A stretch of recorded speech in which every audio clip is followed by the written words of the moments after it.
राजनीति व्यंग के बिना अधूरी है और व्यंग राजनीति के बिना अधूरा है। मैं आपको हमारी राजनीतिक पार्टियां, राजनीति के बड़े नेता कुछ भी नारा दे, दो नारा बहुत प्रचलित हुआ। राजनीति अपने दृष्टि से लेती है, दिनेश बावरा कवि अपने दृष्टि से लेता है। एक नारा यूपी से निकल के आया कि बटेंगे। ये नारा एक्चुअली मैंने सोचा कि माननीय योगी जी ने नारा शादीशुदा लोगों के लिए दिया है कि अगर बटे, तो हमारे मोदी जी ने सोचा कि हमें भी कुंवारे के बारे में सोचना चाहिए, तो उन्होंने एक नारा दिया, एक हो तो एक ही बन के रहना चाहिए। ऐसा मेरा निजी मानना है, लेकिन मैं तालियां भी बजवाना जानता हूं, क्योंकि ये कविता सुरेंद्र शर्मा जी हैं। देखिए, दो पीढ़ियां हैं। मेरे पिताजी इनको सुनते थे, कितना बुरा समय है इनका कि एक बेटे को सुनना पड़ रहा है। हाँ, सही बताता। मेरे बाबूजी सुना करते थे नीचे बैठ करके। लेकिन जिस घर में ऐसे बुजुर्ग हंसते नहीं हो, हंसाने के काम आते हो, वहां हिंदुस्तान में लोकतंत्र जिंदा है, ये मैं दावे के साथ कह सकता हूं।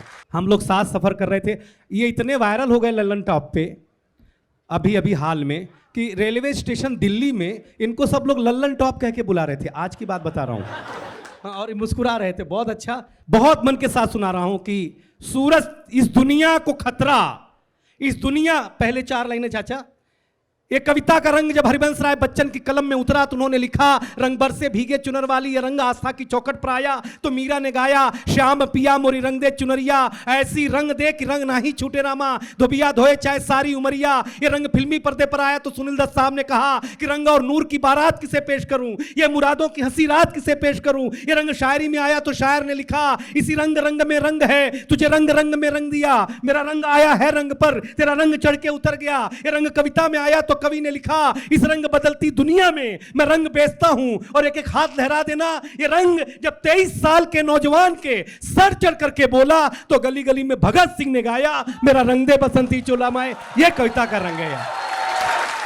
ये मैंने आपके जोश भरने के लिए सुनाया। और कविता सुनिए, इस दुनिया को खतरा न चीन, न पाकिस्तान, न इजराइल से है। इस दुनिया को सबसे ज्यादा खतरा आज की तारीख में आपकी जेब में रखे हुए 6 इंच की मोबाइल से है। 5 सालियां आई हैं, तालियां बढ़ेंगी, क्योंकि सूरज तेजी से ढल रहा है, जमाना रोज बदल रहा है। एक संत ने टीवी पे प्रवचन देते हुए कहा, अब पत्रकारिता के विद्यार्थी हैं तब सुनिएगा। एक संत ने टीवी पे प्रवचन देते हुए कहा कि अगर आप मोह माया से दूर रहना चाहते हैं तो मुझे लाइक कीजिए और साथ में मेरा YouTube चैनल सब्सक्राइब कीजिए।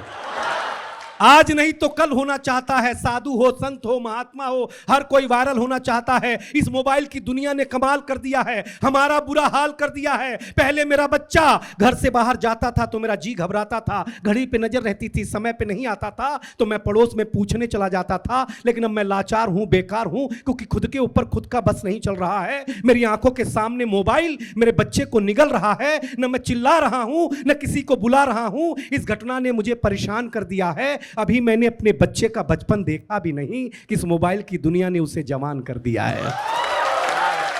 ये मोबाइल जिसका भी आविष्कार है उसका सम्मान है, क्योंकि इसका हमारे जीवन में बड़ा योगदान है। लेकिन इसके भीतर के कुछ आविष्कारों ने हमें भोगी बना दिया है। शरीर तो शरीर, मनोरोगी बना दिया है। इसने हमारा सुकून छीना है, इसने हमारा संस्कार छीना है। अगली 2 पंक्ति पर एक एक ताली लहरा देना। इसने हमारा सुकून छीना है, इसने हमारा संस्कार छीना है, इसने घर में बैठ के एक साथ बतियाने वाला परिवार छीना है।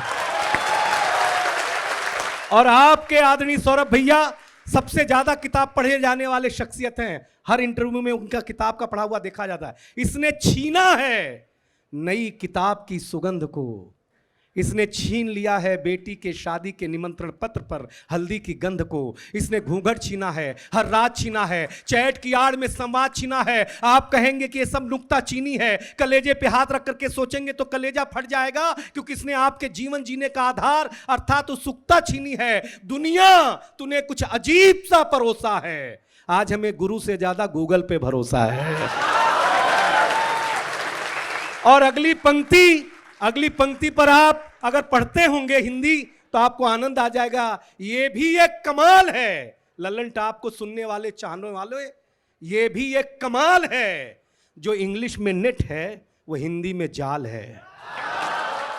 और जिस मछुआरे का ये जाल है उसका नाम बाजार है। कुछ लोग जूझ रहे हैं, कुछ लोग जूझ करके थक चुके हैं। आप माने या ना माने, हम लोग थोड़ा थोड़ा थोड़ा थोड़ा तो इसमें फंस चुके हैं। अगर आप अपने आप को चाहते हैं बचाना तो इस मोबाइल से पूरी तरह नहीं मगर थोड़ा दूर होगा जाना, वरना जिंदगी के हरे भरे जज्बात खो देंगे। ये ललन टॉप के मंच पर आंख में आंख डाल करके कविता सुनने के एहसास खो देंगे। अब ये निर्णय आपका है कि आपको कैसे रहना है, कैसे जीना है। लेकिन एक दिन घर में बैठ करके जरूर सोचिएगा कि 6 इंच की चीज ने आपके संसार का क्या क्या छीना है। नौजवानों, अपने हौसले को बुलंद करना सीखिए।